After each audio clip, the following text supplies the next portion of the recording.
Hey everyone, welcome back to the channel. If you're a Manchester United fan, I'm sure you're feeling the pain right now and I get it. We have witnessed some tough seasons, but what's happening at Old Trafford right now? Ruben Amorim, the new manager of Sporting CP, did not hold back after United's devastating 3-1 loss to Brighton, calling them the worst team in the club's history. So today, we are diving into why he is absolutely right and how things got this bad. Let's get into it. Not naive, and I know that we need to survive now. So Amorim's words hit hard. I am not naive. We need to survive now. We are the worst team maybe in the history of Manchester United.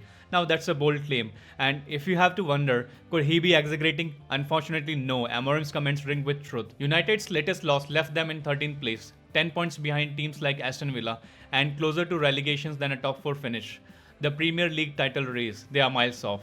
And that 8th place finish last season looks like it's about to be broken, but for all the wrong reasons.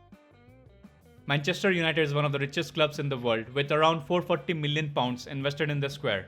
Yet, they are playing like a mid-table team at best.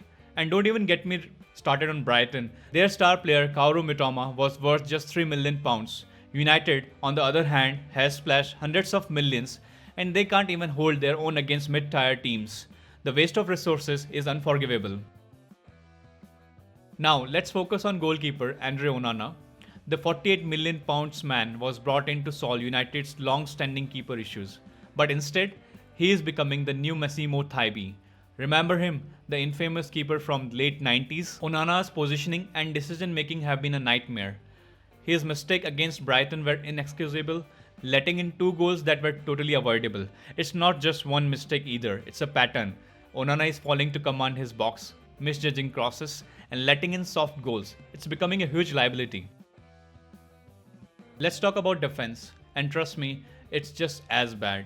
Harry Maguire, despite showing some consistency, struggled to cope with Brighton's attackers, while new signings like Lenny Yoro, Matthews haven't been good enough. Yoro at just 19 was roasted by Brighton's Kamaldeen Sulemana earlier this season, and Delight has been a disappointment since his move from Bayern Munich. And let's not forget Lisandro Martinez, once touted as a leader at the back, but this season he has been a liability, contributing to team's downfall. Now, midfield, where things are really falling apart. Casemiro and Eriksen should have been the foundation of United's midfield, but instead they have been consistently caught out of position. The introduction of Ugarte and Menu should have offered hope, but unfortunately, Ugarte hasn't lived up to expectations, while Menu is struggling with injuries and fitness. Bruno Fernandes is the only one keeping the midfield alive, but even he can't do it all alone. And then the attack, let's face it, Rasmus, the £72 million striker, is in the middle of a nightmare 9-game goal drought. That's disgraceful for a player of his price tag. There's a massive gap in United's front line, and without a clinical striker, the team simply can't finish off opportunities. Meanwhile, players like Alejandro and Joshua are struggling to make an impact. So what's the bigger problem? This team is broken from top to bottom, the defense is leaking goals, the midfield lacks balance, and the attack is toothless. Manager Ruben Amorim is doing his best, but with a squad like this, it's tough to make any real progress. The blame can't fall solely on the coach. These players are underperforming week in and week out.